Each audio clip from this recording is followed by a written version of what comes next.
Matthieu 21, verset 22.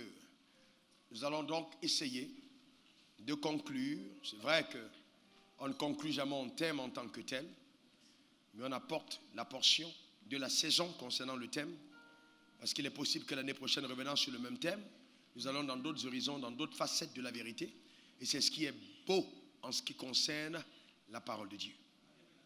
C'est incroyable, fabuleux. Comment tout obtenir de Dieu par la foi? Comment tout obtenir de Dieu par la foi? Matthieu 21, verset 22. Tout ce que vous demanderez avec foi par la prière, vous le recevrez. Marc 11, verset 24. Restez sur ce texte d'abord, s'il vous plaît. Tout ce que vous demanderez avec foi par la prière, vous le recevrez. La Bible dit tout. En d'autres termes, Dieu dit que quel que soit ce que tu demandes, il n'a pas dit ce en quoi tu penses, mais ce que tu demandes. Il dit tout ce que vous demanderez. Tout ce que vous demanderez avec foi par la prière, vous le recevrez. Donc Dieu dit clairement qu'il a bien envie de permettre à chacun d'entre nous de recevoir toutes choses. Il n'y a donc aucune limite à ce qu'on peut obtenir de Dieu. Il dit tout ce que vous demanderez. Et le tout inclut vraiment tout, c'est-à-dire toute forme de requête, toute forme de besoin, toute forme d'attente que vous placez au devant du saint trône de sa grâce. La Bible dit tout. Ce que vous demanderez avec foi par la prière. Eh bien, quand nous lisons ce texte, il est quand même totalement véridique de reconnaître que plusieurs personnes parmi nous ne reçoivent pas le tout en question. Voyez-vous? Parce que nous prions, et certains beaucoup. Ça a été là un des problèmes auxquels j'ai été confronté, révérend, pasteur et tous les frères, dans la salle. On est d'abord tous frères d'ailleurs. Il est important, c'est ça qui était la première confrontation. J'étais sous le choc parce que j'ai eu le privilège, quand je suis né de nouveau, d'être encadré par certains frères qui priaient beaucoup et qui jeûnaient beaucoup. Très, très, très, très puissamment. Eh bien, je me rappelle d'un frère que Dieu a rappelé aujourd'hui. Quand il voulait comprendre un verset biblique, il prenait 7 jours de jeûne. Je me rappelle une autre sœur, je ne sais pas où elle est sur la planète aujourd'hui, c'était vraiment une école de jeûne incroyable, des personnes qui aiment Dieu. Cependant, quand vous regardez à la vie, vous vous dites, mais il doit avoir un problème. On ne peut pas aimer Dieu et puis mener ce type de vie. Donc ces personnes donnaient plutôt le témoignage que Dieu était mauvais, que Dieu n'était pas bon. Tellement elles prient, mais leur vie est totalement opposée de la réalité de la parole de Dieu. Donc j'ai commencé à interroger Dieu sur mes pères. Qu'est-ce qui se passe? Pourquoi est-ce que nous, à l'église, notre vie est totalement différente de ce que la parole de Dieu demande que nous puissions être? Dit de nous. Voyez-vous, ça a été l'objet de mes interrogations. Si vous êtes sincère. Et Dieu m'a répondu. J'essaierai d'apporter certaines réponses dans cet enseignement. Et vous voyez donc, Dieu veut bien tout nous donner. Il veut tout nous donner. Il veut tout nous donner. D'accord? Il veut tout nous donner. Marc 11, verset 24. Il est écrit, c'est pourquoi je vous le dis, tout ce que vous demanderez en priant, croyez que vous l'avez reçu et vous le verrez s'accomplir. Vous voyez les mêmes mots, les mêmes versets. Les versets parlent de croire. Donc la foi devient essentielle. Donc il est important qu'on ait la foi. Le premier verset dit, tout ce que vous demanderez avec foi. Ce verset dit, ce que vous demanderez en priant, croyez. Le mot croyez ici fait rapport à la foi. C'est-à-dire que ma requête doit être précédée par ma foi. Donc le plus important, ce n'est pas le fait de prier. Le plus important, c'est de croire avant de prier. Donc c'est ce que je crois qui compte et non ce que je dis quand je prie. Il y a beaucoup de personnes qui prient, mais qui ne croient pas en leur prière. Et parce qu'ils n'y croient pas, ils ne voient pas. Le principe est simple. Heureux celui qui croit sans avoir vu. Et si tu crois, tu feras. Donc il faut d'abord croire. Il faut d'abord croire. Selon Jean 11, verset 40, je crois et je vois. Cependant, puisqu'on est dans un rappel, j'ai dit hier que nous croyons au temps présent. Je crois maintenant. Je crois maintenant. Ce n'est pas à dire je croirai demain. Non, je crois maintenant. Chaque fois que Dieu parle de croire, c'est maintenant. C'est maintenant. Dis à ton voisin, c'est maintenant. Dis-le encore, c'est maintenant. Eh bien, c'est maintenant que tu dois croire. Ton avenir spirituel se dessine maintenant. Les choses que tu veux voir demain, c'est maintenant que tu dois croire en elles. Voyez-vous, la vie que tu veux mener, c'est maintenant que tu dois croire en elle. Car si tu crois maintenant, tu finiras par voir ce en quoi tu auras cru. Alléluia. D'accord? Donc je crois maintenant, je crois au présent, je crois maintenant, je crois au temps présent, je verrai. Ça c'est le futur. Je vois dans le futur. Je vois dans le futur. Cependant, il y a certaines choses pour lesquelles vous croirez maintenant et vous avez l'impression que vous les voyez maintenant, mais en fait ce n'est pas maintenant, c'est toujours un futur, mais un futur très proche. Je m'explique. Si donc une sœur dans la salle a un cancer, je vais prier pour elle tout à l'heure selon sa requête. Elle va être guérie à l'instant. Mais elle aura cru maintenant et elle verra maintenant. Mais le maintenant en question, le futur en question, c'est quand il est 21h17, 21h18 et le futur de 21h17. Dans le futur peut être une fraction de seconde, peut être une minute, peut être un jour, peut être une semaine, peut être un mois, peut être un an, peut être 10 ans. Mais tout ça, c'est le futur. Est-ce que quelqu'un a bien compris? Très bien. Donc, je crois au présent et je vois au futur. Et nous avons vu comment est-ce que, dans l'Ancien Testament, des hommes, je dis bien hommes, avec le statut de serviteur, qui n'étaient pas des fils de Dieu, vivant dans une alliance imparfaite, celle qui a été scellée par le sang des animaux. Cette alliance-là, comment est-ce que ces hommes ont été capables d'exploits extraordinaires? Nous avons parlé d'Élie, l'homme de la même nature que nous, comme la Bible le qualifie, qui a fermé le ciel pendant 3 ans et demi. Il n'y a pas eu de pluie. Et comment est-ce qu'à sa prière, le ciel a été ouvert? Et on a vu comment est-ce que Dieu a préservé Élie pendant le temps de sécheresse, en le nourrissant lui seul. Pourquoi? Parce que Dieu prendra toujours soin des personnes qui ont foi en lui. Personne ne peut manquer de quoi que ce soit quand il fait confiance en Dieu. Le manque est éradiqué du vocabulaire de ceux qui croient. La Bible dit, tu ne manqueras de rien, n'est-ce pas? Si tu es vraiment la brebis de Dieu, n'est-ce pas? Tu ne manqueras de rien. Ah, dis, c'est ma portion. Déclare-le sur toi, je ne manquerai de rien. C'est ce que la Bible dit, n'est-ce pas, dans Psaume 23, verset, l'Éternel est mon berger, je ne manquerai de rien. Donc si il arrive à manquer dans ta vie et que le manque subsiste, il est possible que ce ne soit pas l'Éternel qui est ton berger. Parce que la Bible est vraie, l'Éternel est mon berger, je ne manquerai de rien. On est d'accord? Tu crois que la Bible est vraie? dis à toi-même, je ne manquerai de rien.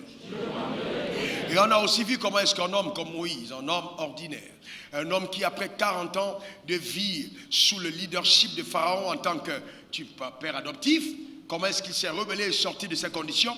Il a tué un Égyptien de ses propres mains. Il a essayé par ses propres forces d'amener la libération. Ça, c'était l'Ismaël, justement, de sa foi. Et puis, comment est-ce qu'il a été chassé? Il est parti, il a fui, d'accord, parce qu'il était mis à mort. Il est revenu 40 ans plus tard, c'est-à-dire à l'âge de 80 ans, et il a été capable de libérer le peuple.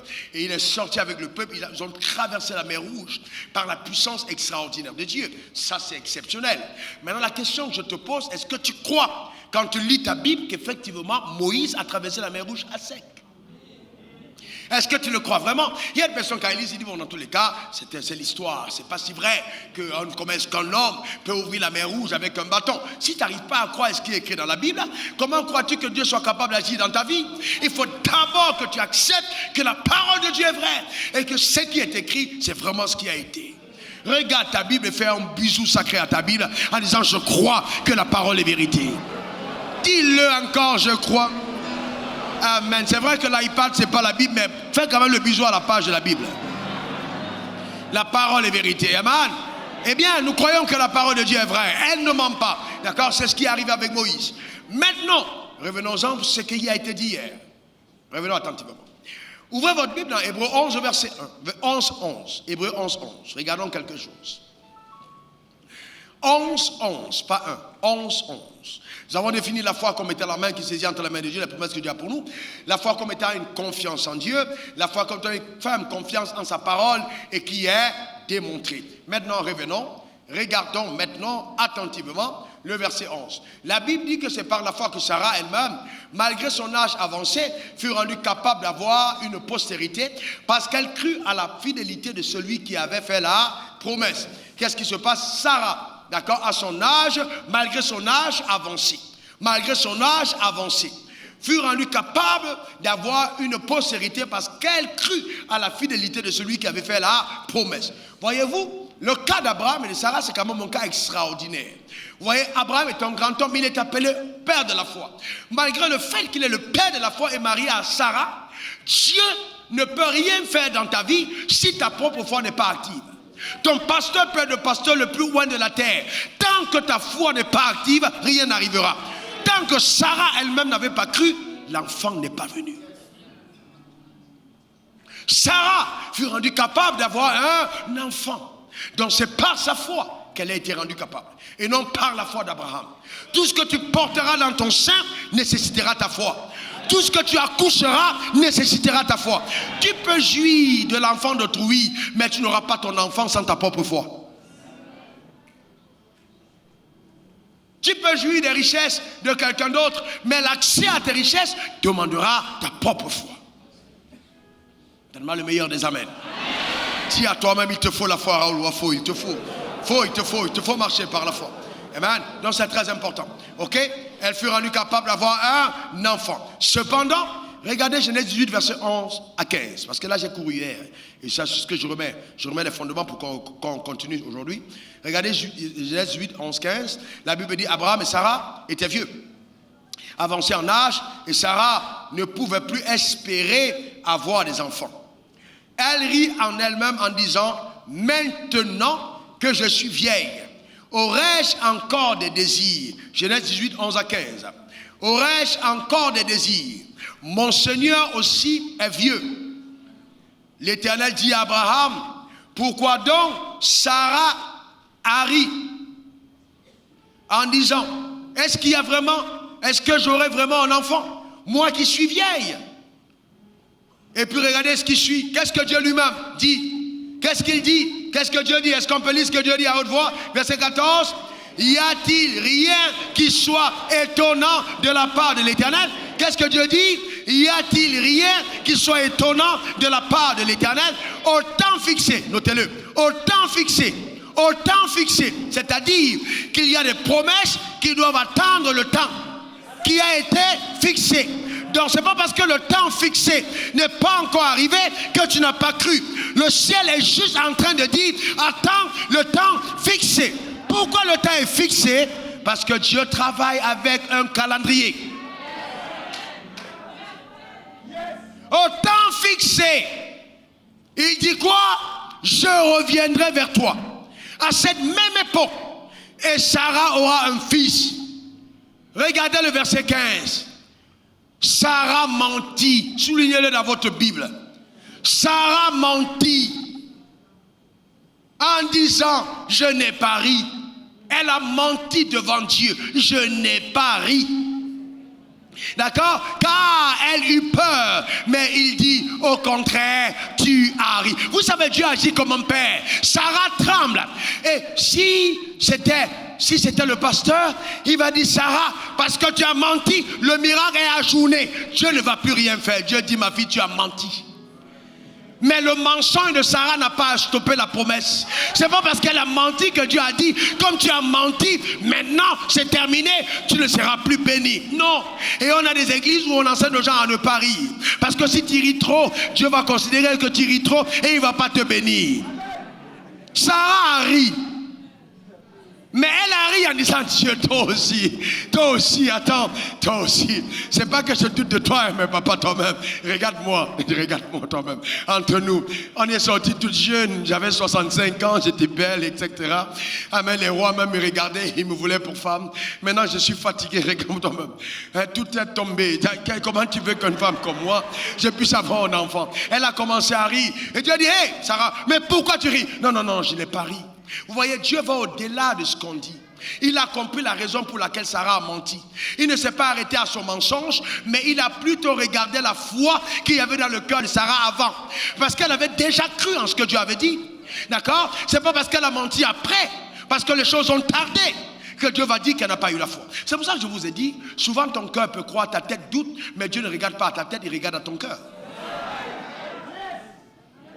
Il regarde à ton cœur. C'est pas parce que qu'il y a eu quelque chose qui est arrivé que tout sinon, non, j'ai menti. Alors comme tu as menti, Dieu va plus te bénir. Non, c'est pas vrai.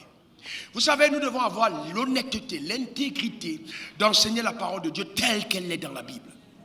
Ne la mêlons pas à notre tradition. Annie, Baolé, Dida, française, américaine, Bamileke, ça n'a rien à voir parce que Dieu n'est pas dans vos traditions et vos coutumes. Ne mêlons pas ça à la tradition de la religion. Non, Sarah a bien ri. On est d'accord? Maintenant, suivez-moi attentivement. Donc, on voit le cas de Sarah et puis on voit le cas d'Abraham. La Bible dit d'Abraham que, Hébreux 11, verset 8 à 9, c'est pas la foi qu'Abraham, lors de sa vocation, obéit et partit. Il obéit et il est parti. Voyez-vous? Donc, il y a eu une obéissance. Il avait déjà obéi, il était parti. C'était la première étape. La deuxième étape, il est parti. Ensuite, regardez, au verset qui suit, verset 9, c'est par la foi qu'il s'établit. Donc il est parti numéro 1. Numéro 2, il s'est établi. Donc Dieu tient compte aussi de tout le mouvement qui a déjà eu lieu partout avant. Il ne va pas se tenir là pour dire oui, comme sa femme a menti en chemin, je l'ai disqualifié. Non, il s'est quand même souvenu qu'ils sont quand même partis de la maison parce qu'ils croyaient en quelque chose. Est-ce que quelqu'un comprend de quoi je parle? Tu as reçu Jésus parce que tu croyais en quelque chose. Si sur le chemin de ta marche, il y a eu un problème, Dieu ne remettra pas en cause ta foi en Jésus-Christ. Il sait que tu as cru en lui. Mais il te montrera le cœur d'un père. Il y a ce qu'on appelle la justice familiale, qui n'a rien à voir avec la justice de la juridiction de la nation. Et il y a des choses qu'on règle en famille, qu'on ne règle pas dans le pays. On dit que le voleur doit être condamné par la loi, mais quand ton enfant vole à la maison, il n'est pas condamné. C'est dans la maison. C'est la juridiction familiale. Tu ne peux pas prendre ton enfant et tu en fais un voleur public parce qu'il a volé à la maison. Mais s'il ose aller voler dans la marmite de la voisine, c'est le même vol, sauf que ça change de territoire. La juridiction du jugement change. Là, le procureur maintenant peut amener cet enfant pour qu'il soit jugé. Mais dans la maison, on te dira, papa corrige son enfant, toi aussi. C'est ton fils. Gérez ça entre vous. Et hélas, les gens sont dans la famille de Dieu et ils ont donné autorité à Satan pour venir dans la famille de Dieu commencer à juger les affaires de la famille. Il y a des choses qui se passent en famille. Si du moins je suis de la famille. On y arrivera. Si du moins je suis de la famille. D'accord? C'est très important de le comprendre. Il obéit et il partit. D'accord? Et vous voyez, quand il est parti, vous allez vous rendre compte, regardez Genèse 17, 17. D'abord, il y a d'abord Genèse 15, 16, on va regarder rapidement. C'est juste un rappel pour que toute cette vérité soit bien assise dans notre esprit. Genèse 15, 6. Regardez ce qui est écrit. Abraham eut confiance en l'Éternel, qui le lui imputa à justice. Mais pourquoi est-ce que Abraham a eu confiance en Dieu? Regardez Genèse 15, verset 5. Regardez verset 5. Pourquoi est-ce qu'il a eu confiance en Dieu? Verset 5. Remontez simplement. Genèse 15, 5.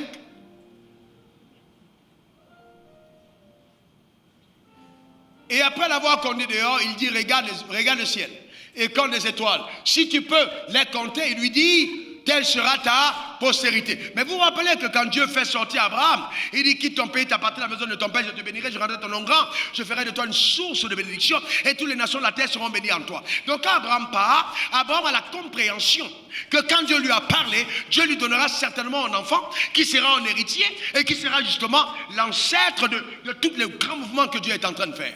Sauf qu'il s'en va, il va avec l'autre, il pensait à sa famille. Après il y a la séparation avec l'autre.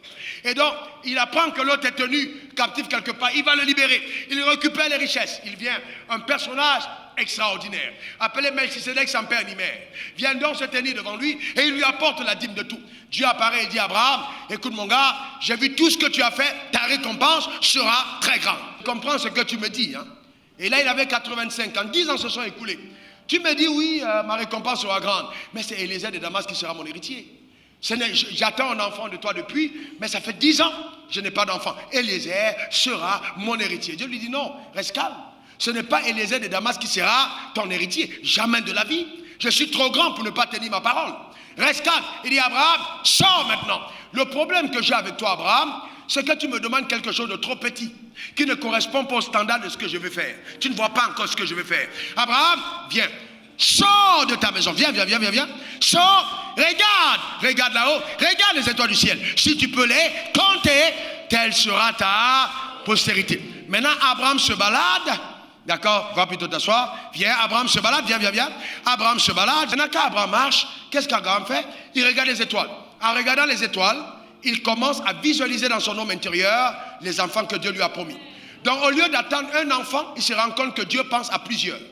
Donc lui, il pensait à un enfant, alors que Dieu pensait à des nations. Donc Dieu amène son niveau de foi à se lever, pour que ce ne soit pas la foi des criquets ou des sauterelles, mais la foi qui correspond à la foi d'un ami de Dieu. Lève, regarde tes yeux, regarde. Bon, Abraham se balade, il regarde. Et Dieu dit, ok, maintenant que tu vois ça, et qu'Abraham finit par croire, ayant vu dans son homme intérieur, dans son esprit, que Dieu le fera, Dieu met en cachet et il dit, terminé, à partir d'aujourd'hui, nous considérons qu'il a payé le prix pour avoir ce qu'on lui a promis. Donc le ciel note et dit, maintenant, Abraham est qualifié pour la promesse. C'est ce qu'on appelle imputé à justice. Mais écoutez bien, pour que vous compreniez bien. Il y a eu 2 étapes. Vous me donnez plus de temps ce soir, d'accord? Il y a eu 2 étapes. La première étape, c'est que Dieu avait déjà eu le temps de prendre Abraham dans Genèse 15, Genèse 13, verset 15. Il dit, il parcourt le pays, il regarde. Il dit, regarde la poussière du sol. Il dit, regarde, baisse les yeux, regarde la terre.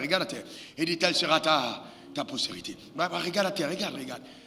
Donc Abraham le matin quand il se lève, qu'est-ce qu'il fait? Il regarde même le sol. Il regarde. Et quand il regarde, il commence à voir des visages.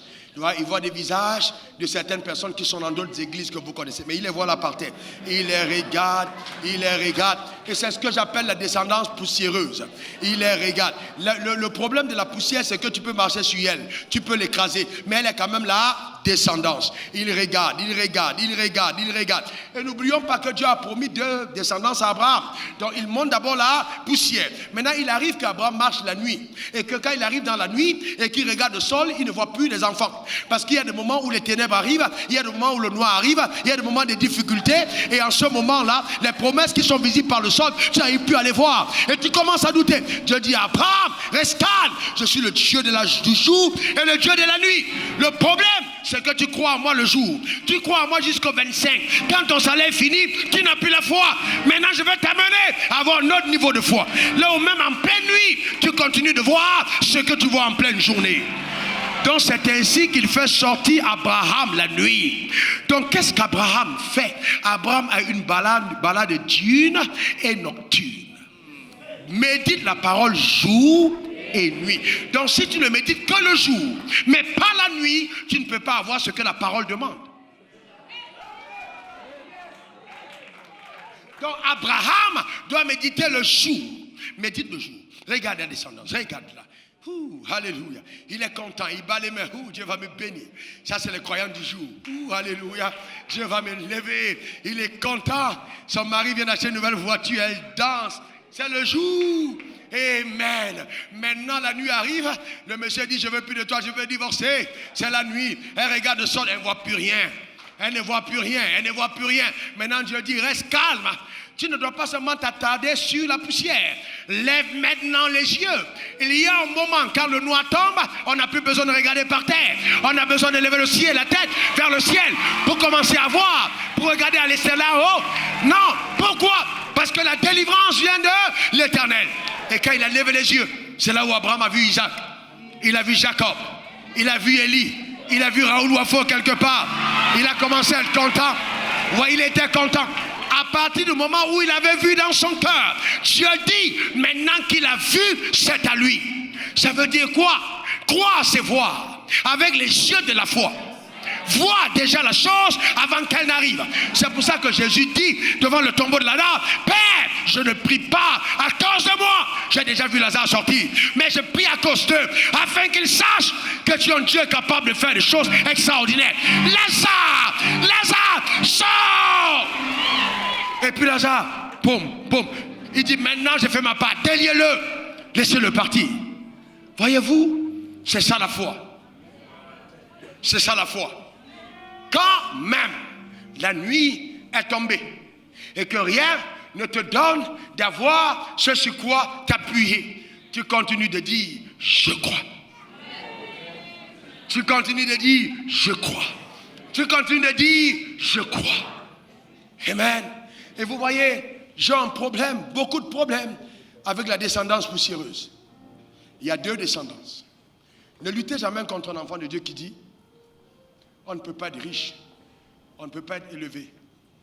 Il s'identifie à la poussière. Les deux font partie des fils d'Abraham.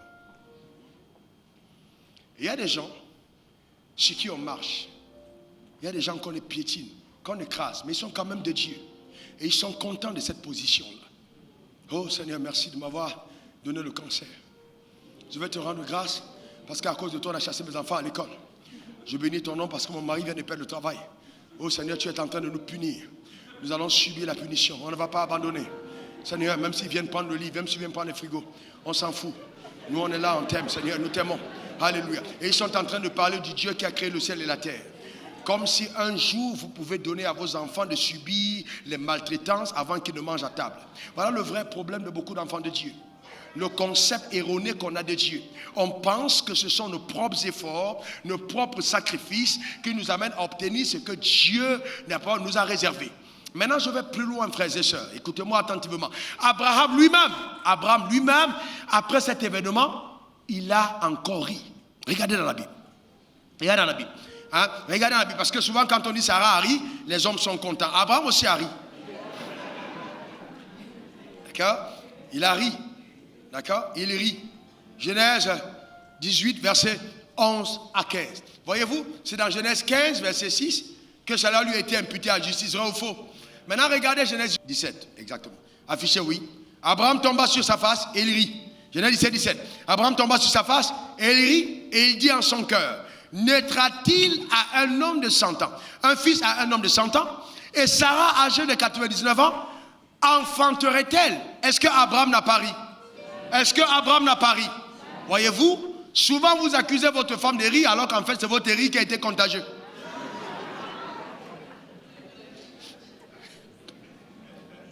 D'accord? Abraham a ri, c'est lui-même il a ri. Et il dit, en son cœur, naîtrait-il un fils à un homme de 100 ans? Et Sarah, âgée de 99 ans, enfantera-t-elle? Mais quand pose-t-il cette question? Il pose après avoir cru. On est d'accord? Puisqu'il avait déjà cru, et la Bible dit que ça lui a été imputé à justice. Le fait que là il pose cette question n'a pas remis en cause le fait qu'il avait déjà cru.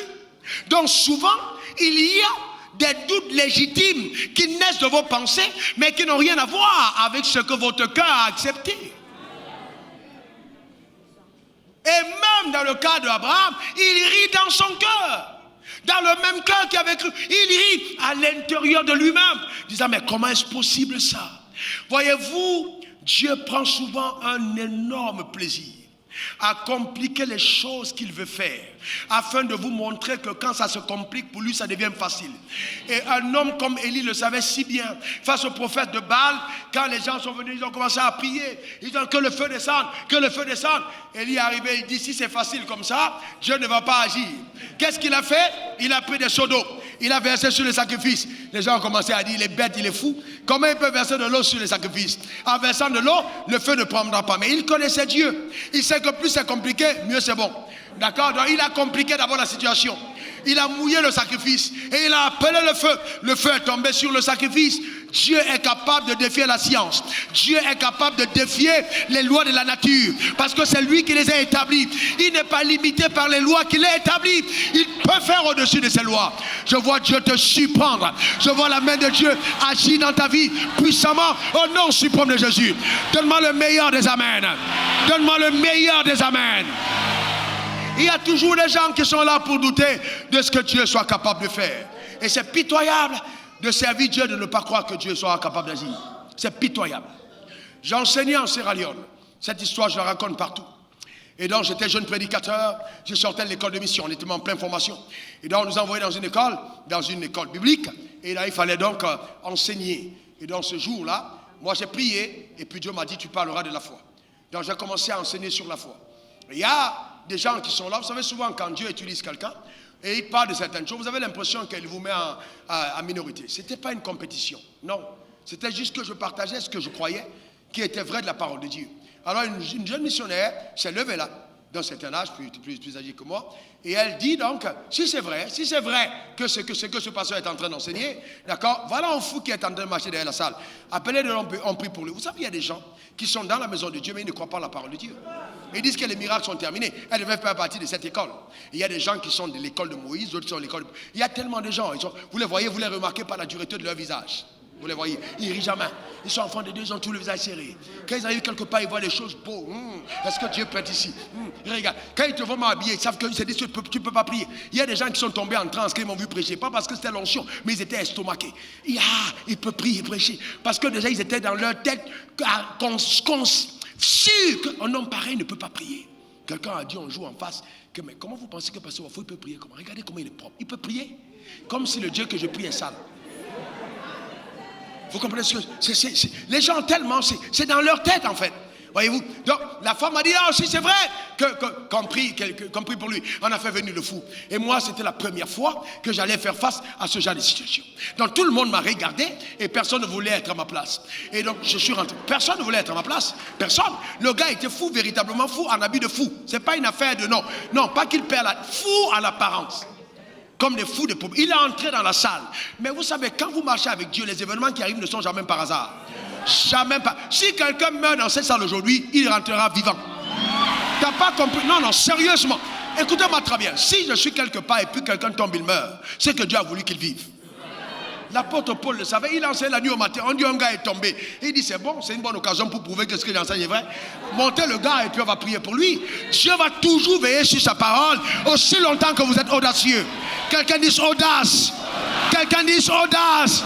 Quelqu'un dit audace. Il ne faut pas oublier que ta foi te donne ce que tu as choisi. Et donc regardant cet homme-là, oh mon Dieu, j'ai dit Seigneur à moi-même, ce n'est pas moi qui ai choisi le message, je t'ai bien demandé sur quoi prêcher. Pour vous dire qu'il peut nous arriver aussi d'avoir certaines fraudes dans le cœur. J'ai dit, c'est pas moi qui ai demandé sur quoi prêcher, c'est toi qui es Seigneur, maintenant je m'en vais prier pour lui. Si donc rien ne se passe, on dira que ta parole ne marche pas. Donc j'ai essayé de me fortifier à moi-même à l'intérieur. Et quand j'ai approché, Dieu a laissé d'abord que j'avance. Quand j'ai approché et que j'étais prêt à prier, le Saint-Esprit dit, tu ne vas pas prier pour lui. Il dit, Père, que faire? Il dit, maintenant, prends autorité contre l'esprit de folie. Il était en face. Il dit, esprit de folie, va-t'en au nom suprême de Jésus. Et puis je regarde. Apparemment, rien ne s'est produit. J'ai dit, Père, je fais quoi maintenant? Je fais quoi maintenant? Et il me regarde.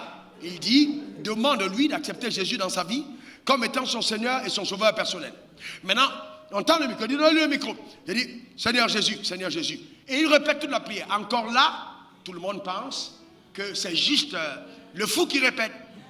Il y avait des Américains dans la salle. Ils arrivent avec des appareils. Maintenant, tac, ils veulent faire des photos. Parce que les Américains aiment beaucoup les photos. Avant même, c'est pas pour rien que c'est eux qui ont fait Facebook. Donc, ils aiment beaucoup les photos. Donc, ils arrivent avec les appareils photos. Ils veulent immortaliser l'événement. L'ex-fou met les mains en disant non, non, je vous en supplie, ne me filmez pas dans cet état. Laissez-moi me laver, laissez-moi me raser, laissez-moi me changer. Ce n'était pas quelque chose qui a eu lieu en une journée, à l'instant. on a rasé ce monsieur. À l'instant, j'ai regardé les larmes de joie ruisselaient de mes joues. Dieu venait encore de me montrer que rien ne lui est impossible. Je déclare sur ta vie qu'il est possible que tu as pleuré. De par le passé, tu as pleuré, mais tu pleureras différemment. Ce sera des pleurs de joie, ce sera des pleurs d'étonnement, ce sera des pleurs de merveille que Dieu a accompli dans ta vie. Reçois ce miracle maintenant. Reçois-le dans ta vie. Au nom suprême de Jésus. Donne-moi le meilleur des amens. Donne-moi le meilleur des amens. Même si tes affaires ont pris la folie, deviendront normales. Ton mariage, etc. Dieu est capable d'intervenir. Il n'y a rien qui lui est impossible. Le problème, c'est que nous devons croire. Qu'est-ce qui s'est passé ce jour? Dieu a veillé sur sa parole. Dieu a veillé sur sa parole. Voyez-vous, parce que la foi marche. La foi marche et la foi n'échoue jamais. Un autre jour, révérend Denis, je suis à l'école biblique ici, en face, derrière l'ENA. Et donc à l'époque, on enseignait il y avait un institut derrière là. Et donc j'enseigne sur la foi. J'ai un parterre d'étudiants, environ une trentaine, et je parle de la foi. Nous sortons de la classe, un étudiant est là, et puis son trousseau de clés tombe dans les caniveaux. Vous connaissez des caniveaux solides, où quand c'est tombé, il faut vraiment casser pour pouvoir enlever parce que c'est bien solide. Donc, et le trousseau de clés est tout au fond, on n'arrive pas à l'enlever. Et puis Dieu me dit, je te donne cette opportunité pour démontrer aux étudiants que la foi marche. Et il me rappelle maintenant du bâton, d'accord, utilisé dans l'Ancien Testament. Je demande donc maintenant qu'on me donne un bâton. Je prends le bâton, je prends sur ma main, je frotte le bâton autour de ma main. Je frotte et puis je dis au nom suprême de Jésus, j'ordonne que ces clés se collent sur ce bâton. Je fais descendre le bâton au fond. Quand je touche au trousseau de clés, le trousseau de clés s'agrippe au bâton qui est devenu un aimant. Le bâton se lève, Dieu est mon témoin vivant, se lève et sort du caniveau. Je décolle le bâton, les clés du bâton et je remets à l'étudiant. Et je continue. Mais voyez pourquoi est-ce que c'est arrivé? Parce que j'ai écouté la voix de Dieu. Il y a des événements qui arrivent, ces événements arrivent pour que Dieu se glorifie. On a demandé à Jésus, mais ce gars-là, est-ce que c'est son père qui a péché? Il dit non, ce genre de maladie, ce n'est pas qu'il a péché. Il est tombé malade afin que Dieu se glorifie. Il y a des choses qui arrivent parce que Dieu veut te donner un témoignage. Donne-moi le meilleur des amens. Donne-moi le meilleur des amens. Un homme peut être là depuis 25 ans. Le trésor n'a pas payé son argent. En fait, Dieu est en train de bloquer cet argent parce qu'il veut que tu sois béni. Il est allé chez tous les pasteurs, ça n'a pas marché. Mais c'était un problème qui était là pour que tu aies de l'argent. Le jour où il vient devant toi, ce n'est pas que tu es trop fort, mais c'est que Dieu a aussi choisi souverainement de se glorifier dans cette affaire. Donc maintenant tu arrives, tu laisses souvent la main, tu dis, oh non Jésus, va-t'en simplement. Et puis il part, le lendemain on le paye. Imaginez la suite. Donc Dieu avait épargné cet argent pour que tu aies une part. Un autre jour, je suis au plateau. Une dame est allée à l'ambassade des États-Unis 3 fois, refus de visa, et elle me raconte son histoire en face de Libéry Live, et je l'écoute attentivement. Je lui dis non, il n'y a pas de raison. Tu vas aux États-Unis, pourquoi? Pour servir Dieu? Oui, c'est une missionnaire, il n'y a pas de raison. On ne refuse pas de visa à quelqu'un qui va servir Dieu. C'est pas possible. Elle me dit, j'ai dit non, viens me voir dans mon bureau, je vais prier pour toi. Donc elle est partie, j'ai dit viens avec ton passeport. Donc quand elle est partie, elle vient, j'ai dit ok, viens à mon bureau. Elle est venue et elle a attendu, je l'ai reçue. J'ai tourné le passeport, j'ai dit écoute, simple, la terre appartient à Dieu, la terre est la propriété du Seigneur. Il n'y a pas de raison que les Américains ne te donnent pas le visa. J'ai pris ma main. J'ai dit à cette page, j'ai dit maintenant, reçois ton visa au nom suprême de Jésus. Ce n'est pas une longue prière. J'ai juste dit reçois ton visa. Et donc, quand elle est sortie de mon bureau, la première réaction, elle dit à ma secrétaire, mais vraiment, pasteur Wafoui, mais c'est pas possible. J'étais occupé aujourd'hui, il me fait venir ici, il ne prie même pas. Il dit reçois ton visa. Reçois ton visa. Donc maintenant, elle était énervée. Heureusement qu'elle n'a pas manifesté devant moi. Elle était trop énervée. Donc maintenant, la secrétaire lui dit, c'est ce qu'il t'a dit, va-t'en. Ne t'as pas besoin. Si tu as dit ça, crois simplement. Crois simplement. Et je lui ai dit, va à l'ambassade. Pas pour demander le visa. Quand tu arriveras à l'ambassade, on te donnera demande de visa. Prépare un papier. Tu mets réception de visa. Quand tu remplis ta fiche, à cette époque, on remplissait nous-mêmes.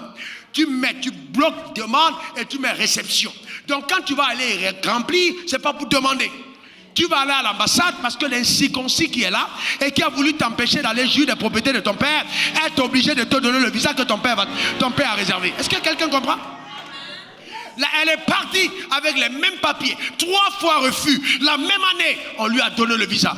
Elle est actuellement en train de servir Dieu en Amérique. Rien n'est impossible à Dieu. Rien n'est impossible à Dieu. Et ce n'est pas parce que ça dure que Dieu a dit non. Quelque chose peut durer, mais c'est parce que Dieu te réserve un témoignage que ça a pris du temps. Si tu crois, tu finiras par voir. Dis je verrai. Quelqu'un dise encore je verrai. Quelqu'un dise encore je verrai. Il faut moins de 2 mois à la poule pour que ses enfants, pour que les œufs qu'elle est en train de couver deviennent des poussins. Mais vous n'allez pas demander le même temps pour un éléphanteau. Vous voyez, il y a des choses qui peuvent prendre du temps. Mais ça prend du temps à cause de leur importance. Abraham devait avoir un fils. Et le fils devait aller sur l'autel. Le fils était la clé qui faisait venir Jésus sur la terre. À cause de son importance, le temps d'attente a été long parce qu'il fallait un temps marqué.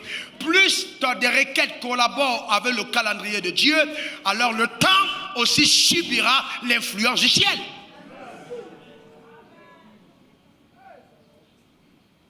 Vous comprenez ce que je veux dire? Donc, Abraham a attendu combien de temps? 25 ans. Combien d'années? Combien d'années? Combien d'années? Combien d'années? Mais n'empêche que quand il a cru, il est allé vers Agar. Et une fois qu'il a eu Agar, d'accord? Agar, il est allé avec Agar, il a eu un enfant. Je vous pose une question. Est-ce que Dieu n'avait pas la possibilité de donner à Agar de ne pas avoir d'enfant? Non, je vous pose une question. Est-ce que Dieu ne pouvait pas fermer le sein d'Agar? Est-ce que Dieu ne pouvait pas rendre impuissant justement les spermatozoïdes d'Abraham? Mais pourquoi est-ce qu'il laisse faire? Je vous pose une question. Parce que pourquoi est-ce qu'il laisse faire? Il faut faire attention. Les gens d'alliance, attention à ce que vous faites. Quand vous avez l'alliance du succès, vous ne jouez jamais. Même quand vous êtes dans des voies qui ne sont pas claires, ça marche. C'est pas parce que ça marche que Dieu est d'accord. Mais ça marche quand même. Parce que ta main est dessus. Tout ce que tu touches, dis à Josué, tout ce que tu entreprendras, réussira. Pas ce que je vais entreprendre avec toi. Tout ce que tu entreprends. Parce que cette grâce est sur toi. Ça marche. Ça a marché. Je vais encore plus loin. Quand je dis à Abraham, donne-moi ton fils, ton unique. D'accord? Il lui demande quoi? Son fils. Il demande quoi? Son fils. Il lui a demandé quoi? Son fils. D'accord? Donne-moi ton fils, ton unique. D'accord? Celui que tu aimes, Isaac. D'accord? Il dit ton fils. Mais je vous pose une question. Abraham avait combien de fils? Abraham avait combien de fils? Abraham avait combien de fils? Et quand Dieu dit, la Bible dit Abraham a été appelé ami de Dieu. Les amis ont souvent les mêmes problèmes. Les amis sont reliés par leur âme. Ami. Il a été appelé ami de Dieu. Abraham avait 2 fils. Dieu, donne-moi ton fils, ton unique. Maintenant, la Bible dit dans Jean 3,7, Dieu a tant aimé le monde qu'il a donné son fils. Est-ce que c'est vrai que Dieu avait un seul fils? Est-ce que Adam n'est pas appelé fils de Dieu dans la Bible? Est-ce que Adam n'est pas venu sur la terre avant Jésus? Pourquoi est-ce que Dieu dit fils unique? Alors que lui-même avait 2 fils. Adam n'était-il pas fils? Mais à partir du moment où il a été déchu, il ne comptait plus parmi les fils. Parce qu'il avait perdu sa position. Donc il fallait maintenant qu'Abraham, qui doit opérer dans le même standard que Dieu, puisse connaître les problèmes de Dieu. Et avoir aussi un fils qui n'est pas le fils comme le fils. Et donc, c'est là qu'il donne à Ismaël. Donc, Ismaël arrive en premier. Adam est arrivé en premier. Maintenant, le fils que Dieu envoie, Jésus, est le second. Est le dernier Adam. Mais il y a eu un premier. Et celui qu'Abraham va apporter sur l'autel à 133 ans est le second. Les 2 venaient de ses entrailles. Mais Dieu l'appelle fils unique. Parce que lui, il n'a pas été déchu. Il n'a pas été chassé de la maison. Alors qu'Ismaël est sorti de la maison, comme Adam est sorti de la présence de Dieu.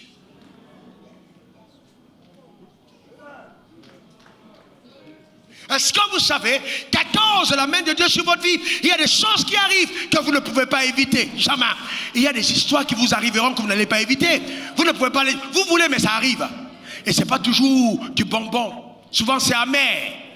Mais c'est écrit à ton sujet.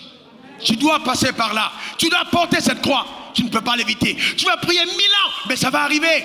Parce que quelque part, tu es un enfant de destinée. Tu es un enfant de destinée. Ceux qu'il a connus d'avance, il les a aussi prédestinés. Ceux qu'il a prédestinés, il les a appelés. Et ceux qu'il a appelés, il les a. Pourquoi Dieu doit te justifier? C'est parce qu'il y aura des tribulations. Les gens pensent que non, c'est quand j'ai des problèmes, ça veut dire que Dieu m'a lâché. Non, généralement, l'abondance des problèmes démontre que Dieu est avec toi. Est-ce que quelqu'un comprend de quoi je parle? Les problèmes ne veulent pas dire que Dieu t'a abandonné. Non, Dieu est avec toi au milieu de ces problèmes. Mais il dit domine. Il dit domine. Comment parleras-tu d'un grand Dieu qui est capable de pouvoir tes besoins s'il n'a jamais eu de problème de loyer? Comment parleras-tu de la santé divine si Dieu ne t'a jamais guéri?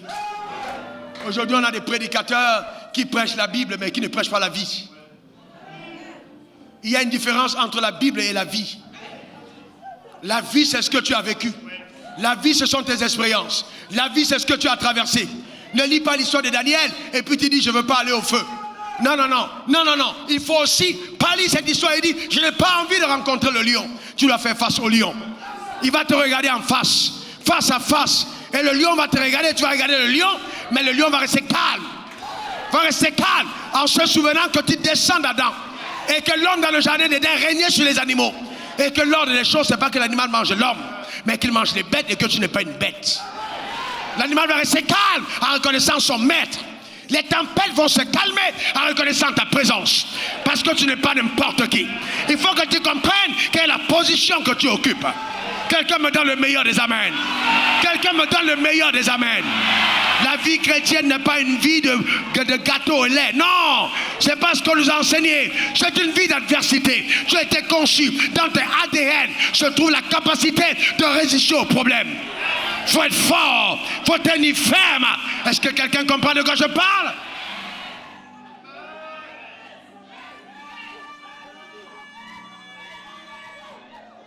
Oh papa, je ne comprends pas. Je ne comprends pas. Quand je vois les enfants de mes amis, ils viennent à l'école en voiture. Moi, j'arrive, je marche à pied pour aller à l'école. C'est parce que tu as une destinée. C'est parce que tu as une destinée. C'est parce que tu as une destinée. Si tu n'avais pas une destinée, tu n'aurais pas eu la même situation. Vous savez, généralement, les personnes de destinée ont leur vie qui commence par le noir, mais qui se termine par le blanc.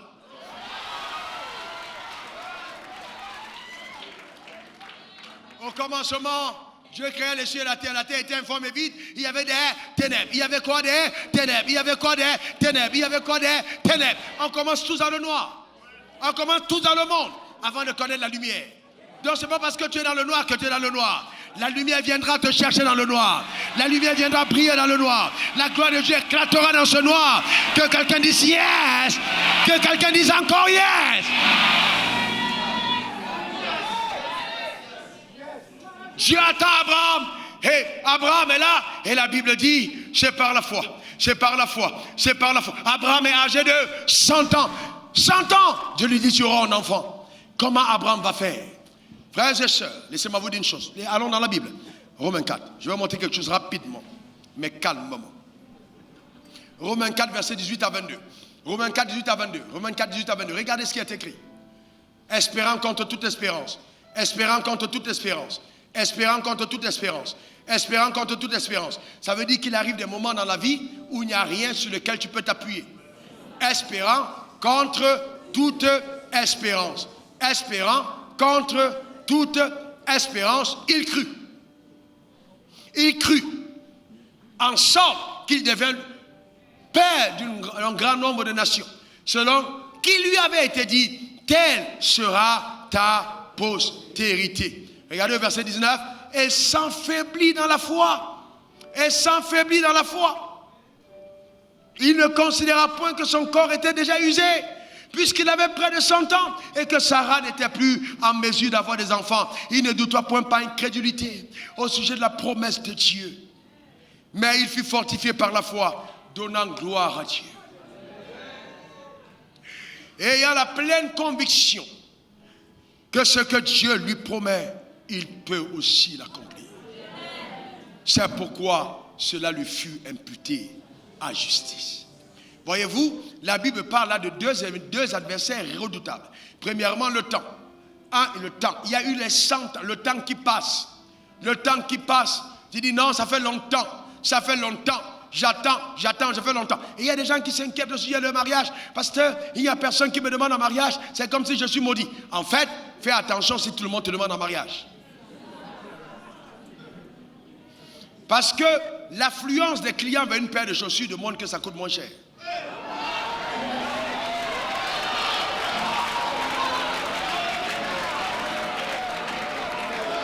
Vous êtes dans une boutique, on met une paire de chaussures et puis tout le monde court. Pourquoi est-ce que le jour de solde, les magasins sont remplis?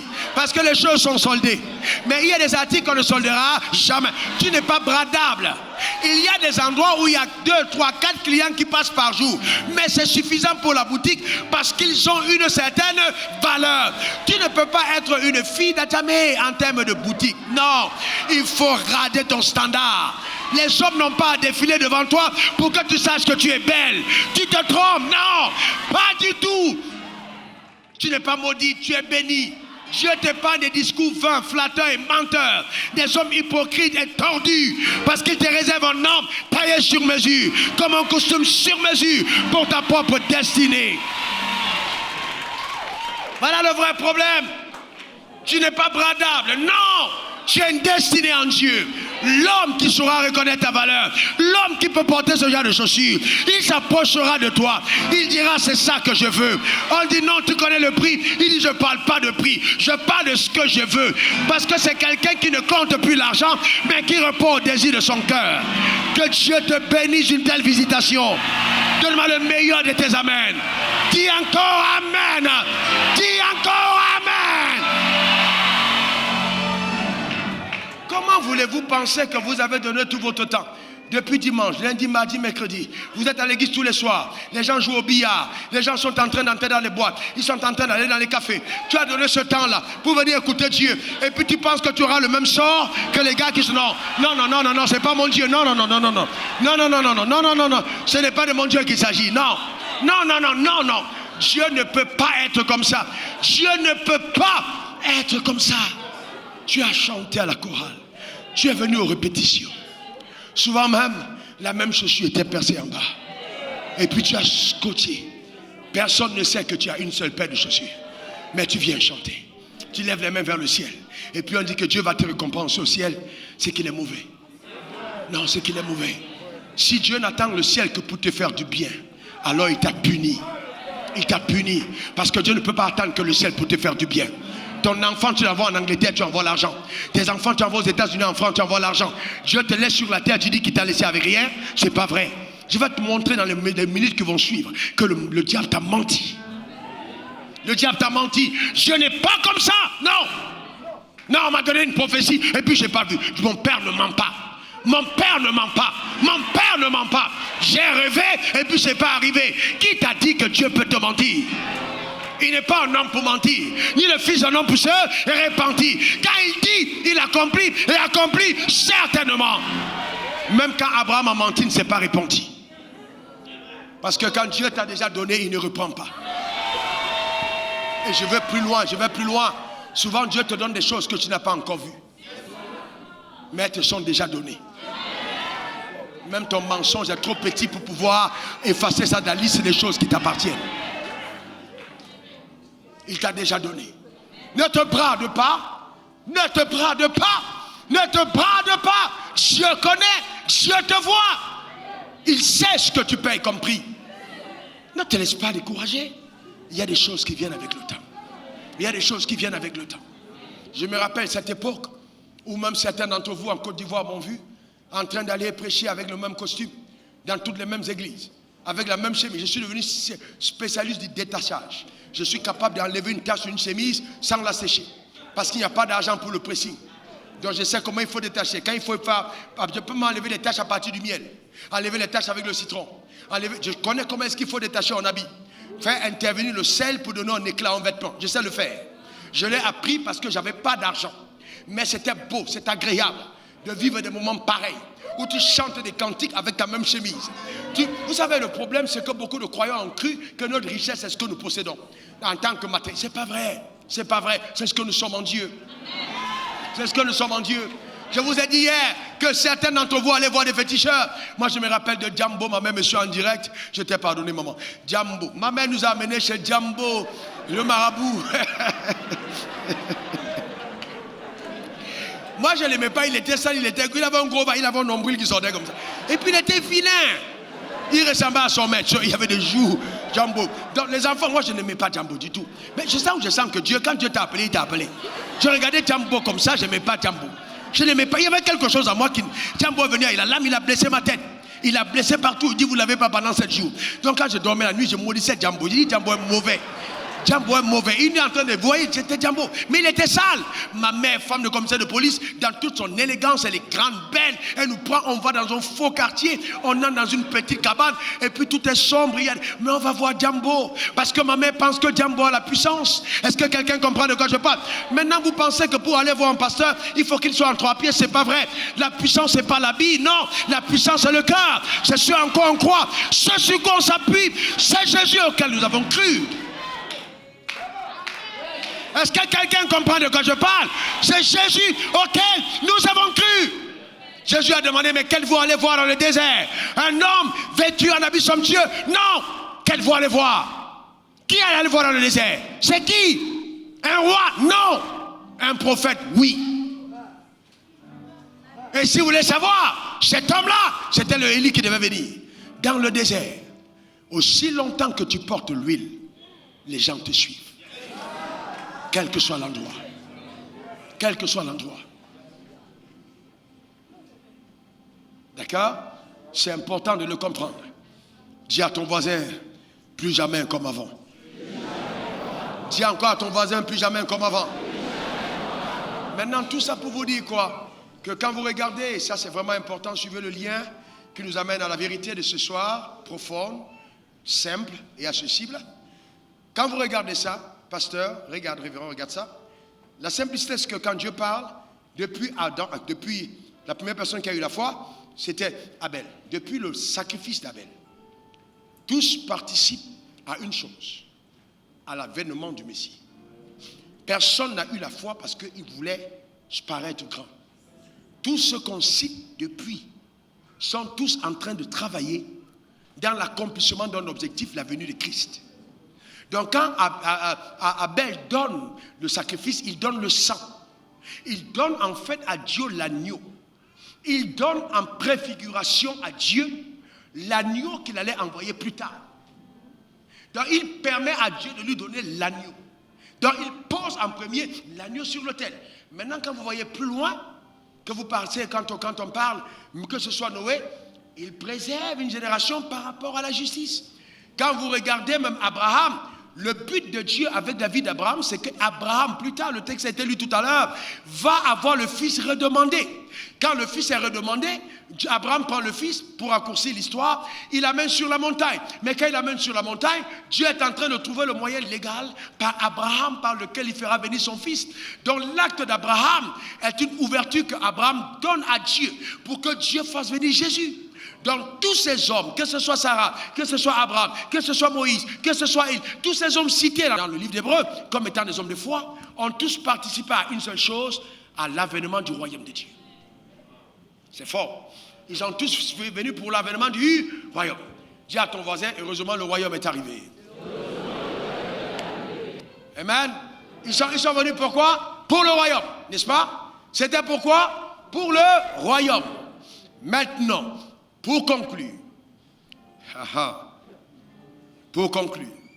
allons-y dans Matthieu 17, verset 1 à 5. Je veux que quelqu'un, bon lecteur, fasse la lecture à haute voix. Matthieu 17, verset 1 à 5. Matthieu 17, on va conclure avec ça.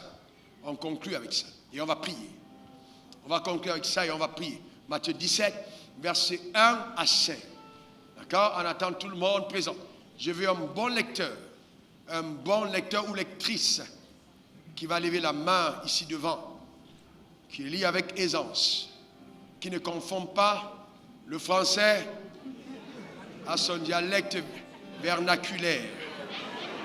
Est-ce que je peux avoir une belle lectrice? Ok, blessing, tu vas lire. 6 jours après, Jésus prit avec lui Pierre, Jacques et Jean son frère, et il les conduisit à l'écart sur une haute montagne. Très bien. Il fut transfiguré devant eux. Son visage resplendit comme le soleil, et ses vêtements devinrent blancs comme la lumière. Et voici, Moïse et Élie leur apparurent, s'entretenant avec lui. Pierre, prenant la parole, dit à Jésus, « Seigneur, il est bon que nous soyons ici. Si tu le veux, je dresserai ici 3 tentes, une pour toi, une pour Moïse et une pour Élie. » Comme il parlait encore, une nuée lumineuse les couvrit. Et voici, une voix fit entendre de la nuée ces paroles. « Celui-ci est mon fils bien-aimé, en qui j'ai mis toute mon affection. Écoutez-le. » Voyez-vous, là ce texte est très profond. Il y a Jésus, il sait qu'il va partir. Il prend avec lui certains de ses fidèles disciples. Ils arrivent sur une montagne. Ils font face à un événement extraordinaire. Il y a une transfiguration. Mais là va apparaître Moïse, le symbole de la loi. Va apparaître Élie, le symbole des prophètes. Et ensuite, Jésus. Les 3 qui sont là ont 3 histoires particulières. Moïse a été enterré par Dieu. Personne ne sait jamais où on a enterré Moïse. La Bible dit. Élie est parti enlevé. On ne sait pas où est son corps. Jésus lui-même resté d'entre les morts. Les 3 sont là. Mais avant ça, Jésus n'était pas encore ressuscité. Donc les 2 figures là sont des figures fortes pour les Juifs. Tu ne peux pas t'attaquer à Moïse. Les Juifs disaient, nous avons pour père Moïse. Toi tu es qui? On a pour père Abraham. Il parlait de fierté, d'accord, de ces figures. Mais qu'est-ce qui va se passer? Dieu, quand Pierre, qui dit, il oublie les autres, il dit on bâtit 3 tentes, on reste ici, c'est fini. Quand Dieu va te montrer l'éternité, toutes tes villas et tes maisons, tu vas oublier. Tu oublies, même ta femme, tu oublies. Si Dieu on te met au ciel un moment, tu ne peux plus revenir. La gloire est telle que tu te rends compte que ce qu'il y a sur la terre, ça ne vaut rien du tout. Il dit on reste ici, alors qu'il est père de famille. Vous imaginez ça? Il est père de famille. Il dit on reste ici. Il oublie sa femme, il oublie ses enfants, il oublie tout. Il dit on reste. On bâtit des tentes, on habite ici en même temps. Alors maintenant Dieu dit non les gars, voici mon fils bien-aimé, sur qui j'ai mis toute mon affection, écoutez-le. Mais qu'est-ce que Dieu est en train de faire? Il est en train de briser la figure de Moïse aux yeux des Juifs. Il dit écoutez, n'écoutez pas Moïse. La loi vous a dit, si tu obéis à la loi, tu vivras par elle. Moi j'ai dit n'écoutez plus ça. Les prophètes sont venus dire hey, attention, revenez à la loi. Moi je vous dis n'écoutez plus ça. Je vous envoie maintenant Jésus. Il vient avec une nouvelle dispensation. Il vient avec un nouveau message. Et je le recommande, écoutez-le. Écoutez-le. Maintenant, on a des gens qui vont insister sur la loi. C'est parce qu'il faut que tu sois comme ça pour que Dieu te bénisse. Non, Dieu a dit écoutez-le. Il a dit qui? Écoutez qui? Jésus. Il a dit qui? Écoutez Jésus. Maintenant, Jésus dit, celui qui a le Fils a la vie. Maintenant, regardez comment le royaume est. Écoutez, Jésus est venu nous amener dans le royaume des cieux, n'est-ce pas? Vrai ou faux? Jean 3,16. Dieu a tant aimé le monde qu'il a donné son Fils unique, afin que quiconque croit en lui ne périsse point, mais qu'il ait la vie éternelle. Et Jésus un jour a dit, dans Matthieu 8, verset 11, « Or je vous déclare que plusieurs viendront de l'Orient et de l'Occident et seront à table avec Abraham, Isaac et Jacob dans le royaume des cieux. » D'accord? Plusieurs viendront. Maintenant, je vais demander, regardez attentivement le royaume des cieux. Regardez bien. Matthieu 8, verset 11. Matthieu 8, verset 11. Je vous le dis, plusieurs viendront de l'Orient et de l'Occident et seront avec Abraham et Isaac et Jacob dans le royaume des cieux. Dans le but de Dieu, dans tous les langues de la foi que les gens ont manifesté, était d'établir le royaume. Ils voulaient faire quoi? Établir le royaume. Ils voulaient faire quoi? Établir le royaume. Et Jésus a dit, le royaume des cieux est parmi vous. Maintenant, quand Jésus vient, prends ta place à table, ok, d'accord, voyez-vous, Jésus. Comment est-ce qu'on entre dans ce royaume? On entre dans le royaume comment? Par qui? Par Jésus-Christ. D'accord. Maintenant, Jésus est venu sur terre parce qu'Abraham a donné son fils. Qu'Abraham prenne sa place. Très bien. Ok? C'est parce qu'Abraham a donné son fils que Jésus est venu sur terre. D'accord? Il a été... C'est à cause du Fils qu'il a donné. Prends ta place. D'accord? Maintenant, ok, il n'y a pas que dans le royaume, il y a Moïse avec la loi, que Moïse prenne sa place. D'accord? Moïse avec Moïse. Moïse. Ta place c'est Moïse. Tu es Moïse ou Abraham? Moïse prend ta place. Très bien. Alors, Élie. Ah, très bien. Et là, vous avez dans le royaume des cieux le Père. C'est tout un royaume, d'accord? On aurait pu avoir une grande table, j'ai eu la révélation seulement hier. Donc, c'est le royaume des cieux. On est là dans le royaume. D'accord? N'oubliez pas que la femme qui a rencontré Jésus, la cananéenne, Jésus lui a dit, il n'est pas bon de prendre la nourriture des enfants et de donner aux chiens. Donc maintenant, d'accord, mais elle dit oui, c'est vrai, on ne doit pas prendre la nourriture des enfants et de donner aux chiens, mais cependant, quand les enfants mangent, les miettes tombent de la table et les chiens viennent manger. Et de quelle miette s'agissait-il? De la guérison. Donc il dit, dans ce royaume, la guérison est une miette de ce qu'il y a à table. Regardez la gloire qu'il y a ici. La guérison, c'est une miette. Il y a tellement de choses à cette table que la guérison, ça fait partie des miettes du royaume. C'est pourquoi lors d'une campagne d'évangélisation, un païen peut être guéri. Mais ça, ce sont des miettes. Par rapport à ce que Dieu peut faire, c'est des miettes. Et on t'a fait croire que la guérison, c'est extraordinaire. C'est les miettes du royaume. Maintenant, Jésus se lève. Et on dit, celui qui a le Fils a la vie. Et puis, Joyce vient. Et elle vient.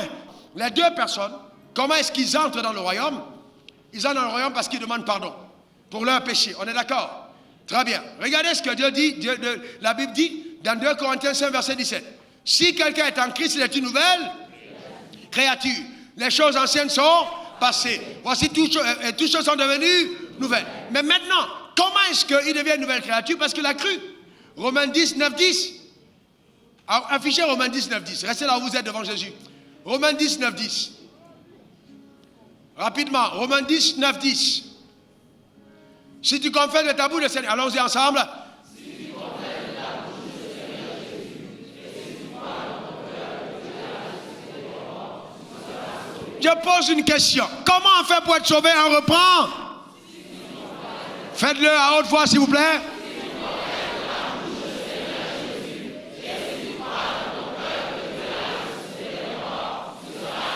Alors, comment est-ce qu'on est sauvé? On est sauvé en faisant quoi? On est sauvé en faisant quoi?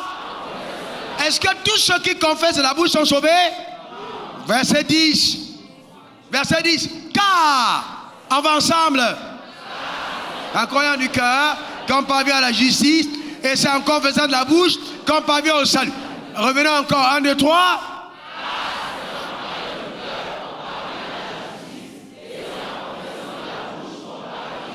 Très bien, ça veut dire que pour que Roger et Joyce puissent devenir des enfants de Dieu, qu'est-ce qu'ils ont à faire? À croire dans le cœur que Jésus est mort pour eux. Ils n'ont pas à aller à l'école du dimanche. Non. Ils n'ont pas à aller dans les eaux du baptême. Non. Le baptême devient la conséquence. Ils vont dans les eaux parce qu'ils ont cru. Ils ne sont pas baptisés pour devenir chrétiens, mais ils sont baptisés parce qu'ils le sont déjà. Je ne sais pas si vous comprenez la différence. Donc ça veut dire que s'ils n'ont pas cru et qu'on les baptise, on les a mouillés. C'est leur foi qui fait qu'ils vont dans les eaux. Ce ne sont pas les eaux qui te font avoir la foi. Donc si tu prends ton enfant et puis tu l'amènes, tu verses l'eau. Maintenant, bénissez l'enfant, baptisez-le, tu l'as mouillé. Parce qu'il n'a pas cru. Il n'a pas cru. Alors lui, quand ils acceptent, maintenant il se lève. D'accord, quand ils se lèvent, tournez-vous, regardez le peuple, ils deviennent des enfants de Dieu justifiés. D'accord? Justifiés par le sang de l'agneau. Maintenant, occupez votre table, à votre place à la table. Allez, Joyce et Roger. Ils sont à la table de Dieu. D'accord? Alors maintenant, ils appartiennent à la Sainte Famille. Là, on a la place du Saint-Esprit. Le Saint-Esprit est encore très occupé. Il y a un grand banquet qui est en train de prendre place, mais il est descendu sur la terre pour recruter le maximum de personnes. Il est allé dans les rues pour appeler, pour dire il y a une fête au ciel. Ne perdez pas de temps avec les broutilles. venez à Jésus parce que Dieu vous réserve une place. D'accord? Et puis le Père est assis. Il est content. C'est en famille. D'accord? Là, c'est la table. Et c'est la royauté. Tout est extraordinaire. Et cette table est dressée. Nous sommes assis. Et la Bible dit, il dresse une table en face de mes adversaires. En face de mes adversaires. C'est-à-dire que tes ennemis te verront assis à la table et manger tranquillement avec le Père. Le dos, écoutez bien, le dos dressé vers tes ennemis. Donc ils viennent essayant de bagarrer contre toi, mais tu es à la table et occupé aux affaires familiales. C'est pourquoi dans l'âme du chrétien, il n'y a pas d'âme pour le dos. Il n'y a pas. Regardez l'âme spirituelle, la casquette du salut, l'épée de l'esprit, les chaussures, la cuirasse, le dos est vide. Parce que le dos, ce n'est pas de ton ressort. Tout ce qui se passe dans ton dos, le ciel décide qu'entre tes ennemis et toi, le ciel prend ta défense. Ce n'est pas à toi de te défendre, c'est le ciel qui te défend. Donc au lieu de manger à table, l'ennemi fera tout pour que tu passes ton temps, Roger, à te détourner pour voir ce qu'il y a derrière. Non, reste calme, mange à table. C'est une affaire familiale.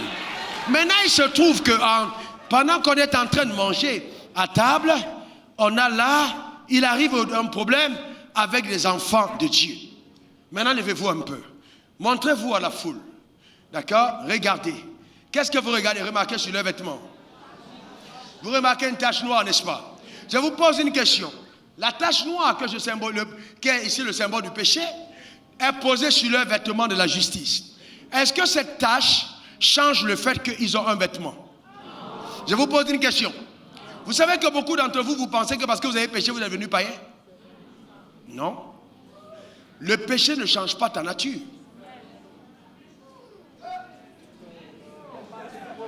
Non. En fait, non, suivez-moi bien.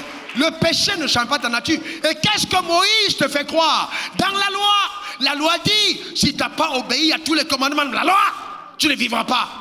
Ça, c'est Moïse. Les prophètes disent, attention, reviens à la loi. Ça, c'est Élie. Mais Jésus dit, non, ni la loi, ni les prophètes, venez à moi. C'est moi qui vous donne le vêtement de la justice. Pourquoi? Parce que moi, il sort son sang, il sort le sang, le sang. Parce que moi, j'ai versé mon sang à la croix. D'accord? Alors il brandit son sang. Le sang a ôté quoi? Le péché. Le péché du quoi? Le sang a fait quoi? Le péché ou les péchés? Les péchés ou les péchés? Oh. Le péché ou les péchés? Mon Dieu. Romains 5, 17. Regardez quelque chose. Romains 5, 17. Regardez 5, 17. Regardez. Si par l'offense. Non, s'il vous plaît. Vous êtes là ou pas? Bon, la suite c'est dimanche. Si par l'offense, la mort a régné par. Je pensais que Dieu était fâché contre Bamba. Je pensais que Dieu était fâché contre Daniel. Je pensais, Madame Sigui, que Dieu était fâché contre toi. Mais je découvre que Dieu dit, par l'offense de ce... Ça veut dire que Dieu n'a jamais considéré que tu l'as offensé. Dieu n'a jamais eu de palabre avec toi. Est-ce que tu comprends ça? Dieu n'a jamais eu de palabre avec toi. Il dit, par l'offense d'un seul. Il dit, mon Dieu, l'offense d'un seul. La mort a régné par qui? Non, s'il vous plaît, tu n'as pas... Par qui? Très bien, la mort a régné par... Dans la mort, il y a la maladie, il y a les malédictions, il y a la pauvreté. Ça a régné par qui? Lui seul qui? Tu as passé un concours pour tomber malade? Tu as passé un concours pour avoir la pauvreté? Tu as jeûné et prié pour... Tu as jeûné? Pourquoi tu as eu la mort? Pourquoi? Par Adam, par qui? Maintenant, vous le croyez, n'est-ce pas? Maintenant, regardez le verset, ramenez-le s'il vous plaît. Et à plus forte raison.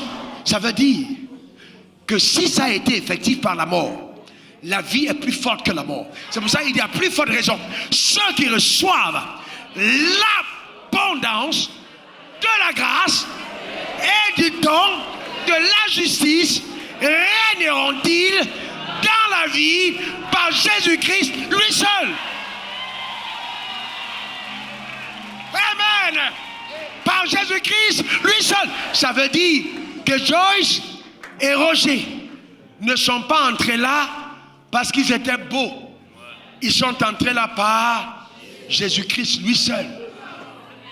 Et Dieu dit dorénavant, comme la mort a régné par Adam, par Jésus-Christ, l'abondance de la grâce, le don de la justice, la vie de Dieu régnera aussi par lui. Donc, suivez-moi, je n'ai pas besoin d'être spécial pour devenir spécial. Jésus l'a fait pour moi. Alors, ma foi, aujourd'hui, si elle ne se rattache pas à lui, ce n'est pas la foi. Ça peut être la pensée positive. Mais la foi réelle regarde d'abord à ce que Jésus a accompli. Est-ce que quelqu'un comprend de quoi je parle? Maintenant, ils ont péché. Où est le diable entre-temps? Est-ce qu'il a encore accès ici? Est-ce qu'il a accès ici? Il est en bas, au milieu de certains d'entre vous. Il est loin derrière. Toi-même, ton voisin dit c'est derrière moi. Alors, je vous demande, je vous pose une question. Satan viendra ici, mon frère, pour aller là et puis dire bon, ils ont péché. Il court. Jésus, il va passer où? Jésus, est-ce qu'il peut monter ici? C'est le royaume. Il est dans le royaume. Donc là, le péché devient une justice familiale. Rappelez-vous de l'enfant qui a volé dans la marmite. Ça devient familial, c'est dans la famille. Donc ce n'est plus une affaire à régler avec le diable, c'est une affaire à régler avec le Père. D'accord? Et moi je m'énerve contre les enfants en disant mais qu'est-ce que je vois à ma table? Jésus se lève et ils viennent encore demander pardon à Jésus, les deux. Ils demandent pardon pour leur péché et Jésus va régler le problème. Jésus va, d'accord? Et puis elle reprend sa place. Très bien. Et puis elle va s'asseoir. Et c'est pourquoi, quand les deux veulent me parler, ils ne parlent pas directement. Ils parlent au nom de Jésus. Parce que je suis en colère contre ce que les autres avaient fait. Mais quand ils m'adressent à moi, ils disent, Père, nous te parlons au nom de Jésus. Qu'est-ce qu'ils sont en train de dire? Père, n'oublie pas que pendant longtemps, on a vécu la misère à cause d'Adam. Maintenant, nous voulons te parler au nom de Jésus. Pour que tu te souviennes que si la misère nous a frappés, à cause de Jésus, nous avons un droit légal au banquet du royaume des cieux. Est-ce que quelqu'un comprend de quoi? Est-ce qu'on peut? Alléluia. Amen.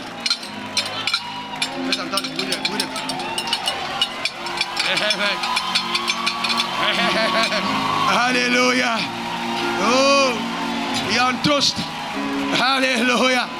Amen. Alléluia. Amen.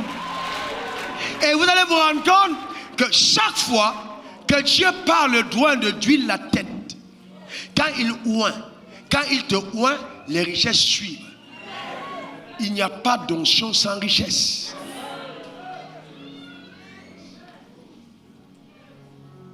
L'Éternel, il dresse une table en face de mes... Mettez-moi le verset, mettez-moi les versets. On regarde, mettez le verset. Mettez le verset. Regardez, tu dresses devant moi une table en face de mes adversaires.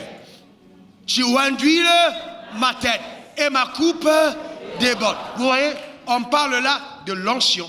D'abord la bénédiction et de l'onction. Aujourd'hui on dit, il y a des gens qui disent je suis oint mais ils ne sont pas bénis. C'est parce que tu as été à table qu'on t'a revêtu.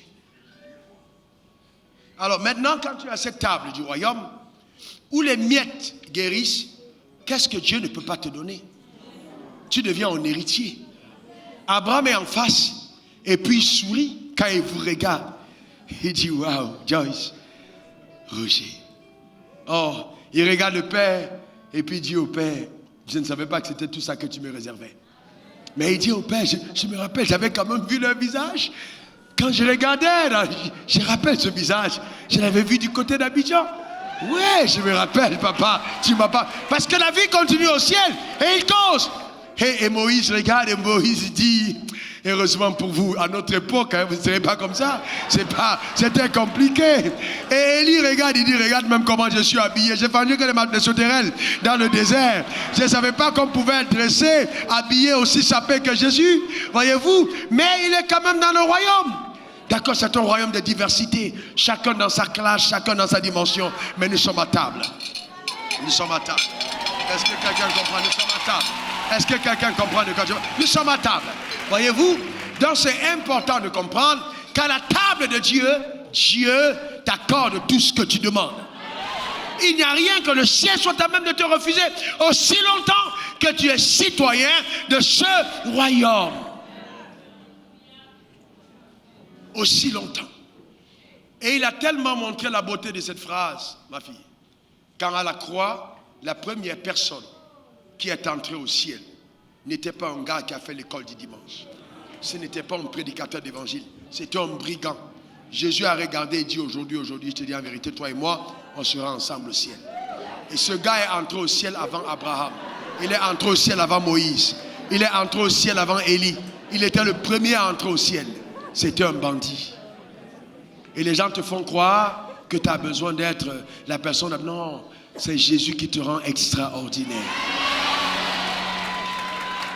C'est Jésus qui te rend extraordinaire. Donc maintenant, suivez-moi bien. Si Roger vient se vanter de ses voitures sans prendre conscience de sa tenue, il est stupide.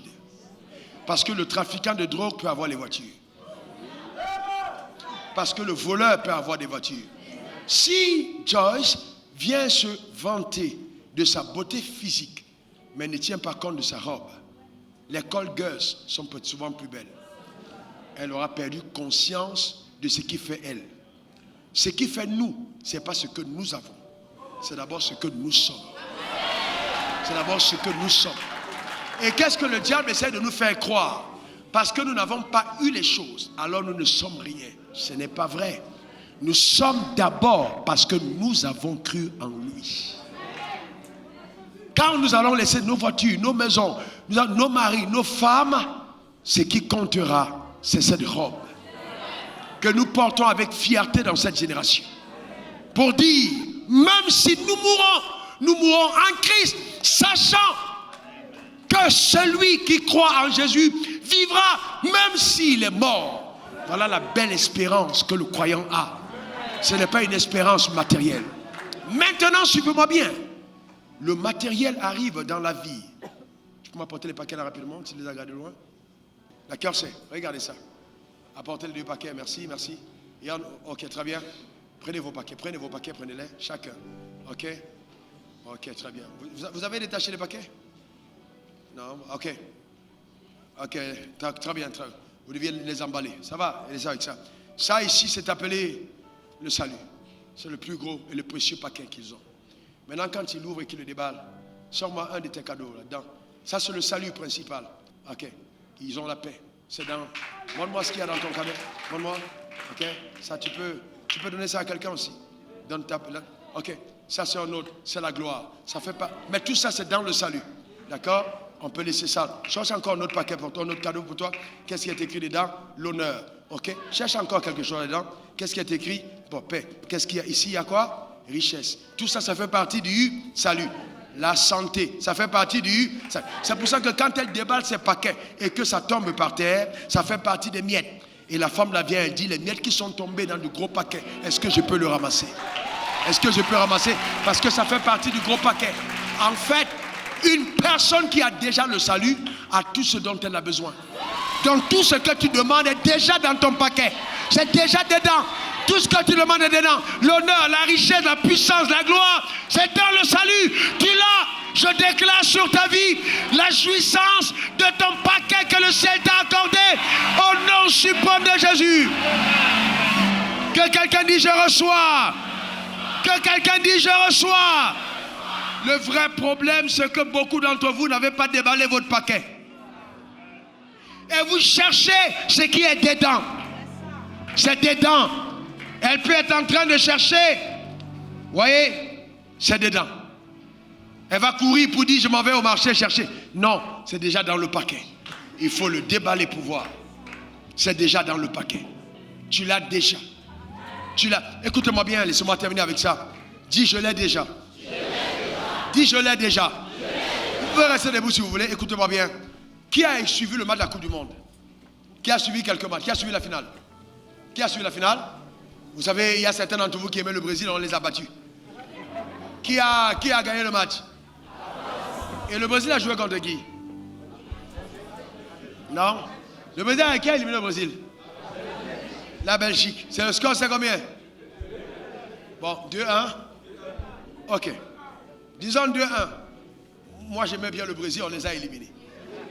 Écoutez-moi bien. Vous mettez le match, c'était 2-1. Le match est terminé, n'est-ce pas? Maintenant, on s'assoit là et puis on dit, bon, on va rejouer le match. Vous pensez que le score va changer? Non, non, sérieusement. Je vais prier par la foi que ça change. Est-ce que le score va changer? Même si j'intercède, le score va changer? Brésil-Suède, ça va être combien? C'est combien? Est-ce qu'on peut encore changer ce score? Est-ce qu'on peut encore le changer? Maintenant, est-ce que vous savez que le match de la vie a déjà été joué? Et que Jésus sur la croix, quand il a dit tout est accompli, on était en train de siffler la fin du match. La fin du match était sifflée.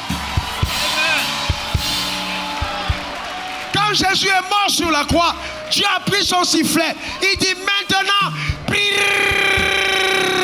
par le sang, le match est terminé. Les hommes viennent de remporter la victoire. Par Jésus-Christ, le match est fini.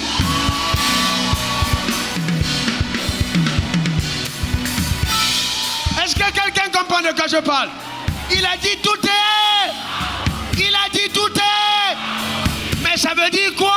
Le match est terminé. Quelqu'un me demandera, mais Raoul, ça veut dire quoi donc? Ça veut dire que tu joues un match en différé. Pourquoi je le dis? Parce que la Bible dit que quand tu vas dans les eaux du baptême, tu es en Christ. Donc on t'identifie à la mort de Jésus qui a déjà eu lieu. Quand tu sors des eaux, tu ressuscites avec lui et en lui. Donc c'est un match en différé. Ce n'est pas le jour où je prie que Dieu m'exauce. Dieu m'a déjà exaucé. Il a déjà payé le prix pour moi à la croix.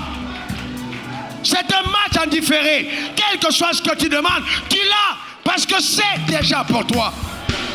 C'est déjà pour toi. Est-ce que quelqu'un comprend de quoi je parle? C'est déjà pour toi. Que quelqu'un dise c'est pour moi. Que quelqu'un dise c'est pour moi.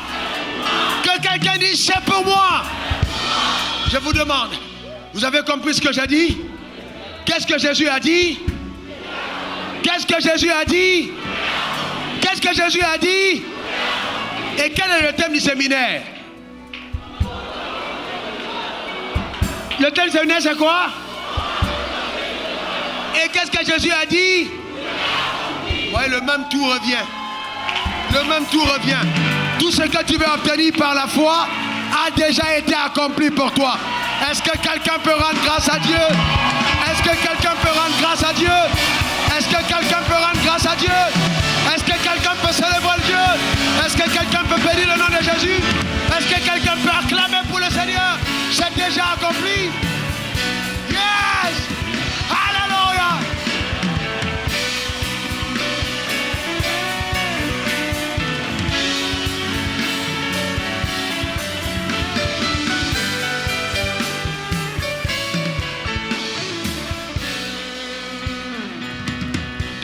Rends grâce à Dieu, rends grâce à Dieu.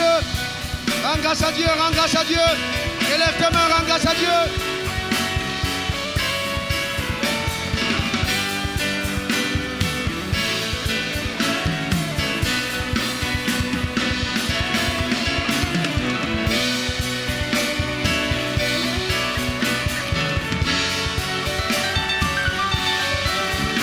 Alléluia.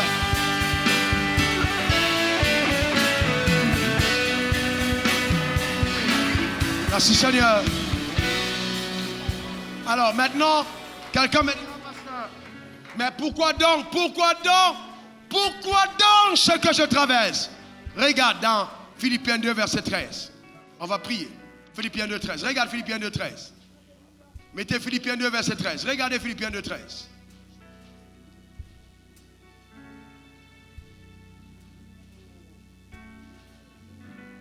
On va à haute voix. 1, 2, 3. C'est Dieu. À haute voix.